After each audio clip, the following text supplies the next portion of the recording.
আজি কৈছে তিনিচুকীয়াত বোলে মিয়াৰ আগ্ৰাসন চলিছে। তিনিচুকীয়াত আমি বিহাৰীৰ আগ্ৰাসনহে দেখিছো। আজি কাৰ্বি আংলঙত তেওঁ মিয়াৰ আগ্ৰাসন চলিছে বুলি ক'লে কোনোবাই বিশ্বাস কৰিব নেকি? সেইটোতো মিছা কথা। সেই মিছা কথাটো শুনি মই মনে মনে কেলে থাকিম বাৰু? আজি কাৰ্বি আংলঙত কি ঘটনা ঘটিলে আপোনালোকে দেখিছে। কাৰ্বি আংলঙত ভূমিপুত্ৰ কাৰ্বিক, যাক কলম্বাছ বুলি কোৱা হয়, আচলতে অসমীয়া জাতিৰ কলম্বাছ, কাৰ্বি জাতিক বিহাৰীয়ে গোবেক বুলি কয়। ভূমিপুত্ৰ কাৰ্বিক গোবেক কোনে দিয়ে? বিহাৰী আৰু বাঙালীয়ে। আৰু সেই বিহাৰী আৰু বাঙালীৰ মুখপাত্ৰ কোন? হিমন্ত বিশ্ব শৰ্মা। আজি যিবিলাক বেদখলকাৰী বিহাৰী আৰু বাঙালী ওলাইছে, তেওঁলোকৰ কথা বতৰাবিলাক কয় মুখ্যমন্ত্ৰী হিমন্ত বিশ্ব শৰ্মাই। 22টা পৰিয়ালৰ আপোনাৰ ষ্টে অৰ্ডাৰ থাকে হাইকোৰ্টৰ, তাৰ পাছত তেওঁলোকে 20,000 মানুহৰ ডিফেন্স দিবলৈ আহে। গতিকে তেওঁলোকে বেদখল মুক্ত কৰাৰ পক্ষত আছে নে নাই?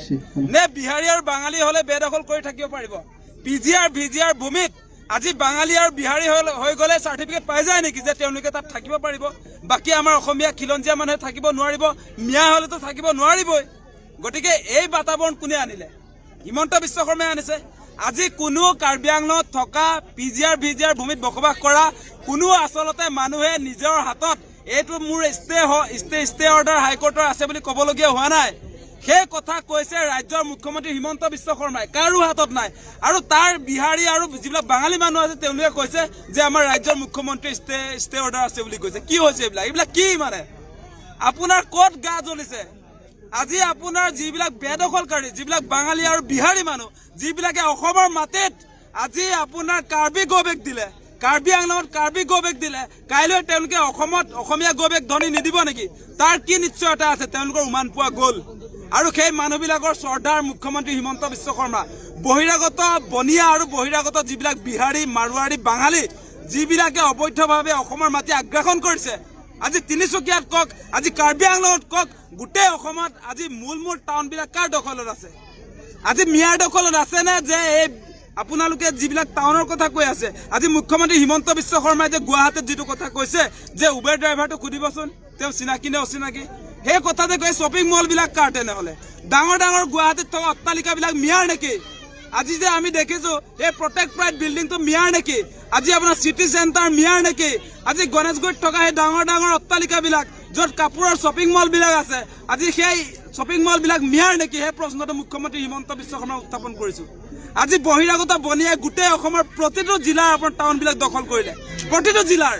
গতিকে আজিৰ দিনটোত মুখ্যমন্ত্ৰীয়ে এই কথা বতৰাবিলাক পাহৰাবৰ কাৰণে মূল সম্পত্তি দখল কৰা সেই বিহাৰী, মাৰোৱাৰী, বাঙালীক তেওঁ আপোনাৰ নিৰাপত্তা দিবৰ কাৰণে, সেই মানুহবিলাকক বচাবৰ কাৰণে তেওঁ মিয়াৰ নামটো উল্লেখ কৰিছে।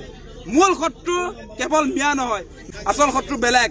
আচল শত্ৰু মুখ্যমন্ত্ৰী হিমন্ত বিশ্ব শৰ্মাই যাক নিৰাপত্তা দিব খুজিছে, যিবিলাকে আমাৰ টাউনবিলাক দখল কৰিলে, যিবিলাক আমাৰ আচলতে হাইৱেবিলাকৰ কাষে থকা মূল্যৱান মাটিবিলাক দখল কৰিলে, সেইবিলাক আমাৰ প্ৰকৃত শত্ৰু।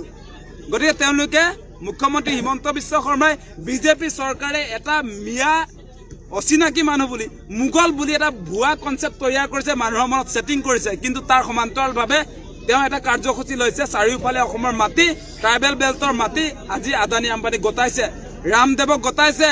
আজি পাৱাৰ প্ৰজেক্ট নিৰ্মাণৰ নামত এই আপোনালোকৰ ওচৰৰ পৰ্বতযোৰাত প্ৰায় 3000 বিঘা মাটি আপোনাৰ এই কি বুলি কয় পাৱাৰ প্ৰজেক্টৰ নামত আদানীক গতাবৰ কাৰণে 6 শিডিউলৰ মাটি, বিটিআৰ মাটি, সেইটো পাৰে নেকি দিব? আজি কাৰ্বি আংলঙত য'ত 6 শিডিউল আছে তাৰ মাটিও আপোনাৰ এই আদানী আম্বানী বৃহৎ কৰ্পৰেট গোষ্ঠীক তেওঁ দিব খুজিছে। আৰু সেই কথা বতৰাবিলাক লুকুৱাবৰ কাৰণে তেওঁ মিয়া উবেৰ ড্ৰাইভাৰটোক টানি আনিছে। সেই কথাটো মেইন কথা। অসমৰ ৰাইজ মেইন কথাত আমি ধৰিব লাগিব। মেইন কথা কোনটো?